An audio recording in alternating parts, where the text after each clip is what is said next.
Стали с той стороны. Как бы он ни кричал, кого он только не звал на помощь, но никто его не услышал.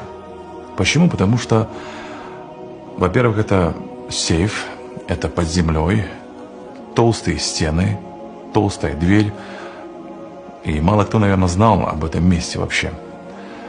И поэтому его никто не услышал, и никто ему не смог помочь. Дни шли, он был голодным, истощенным, сил практически не было. И уже на исходе, перед своей смертью, он ранил себя руку и написал своей кровью на стене следующие слова. «Самый богатый человек умер от голода». Вы знаете, когда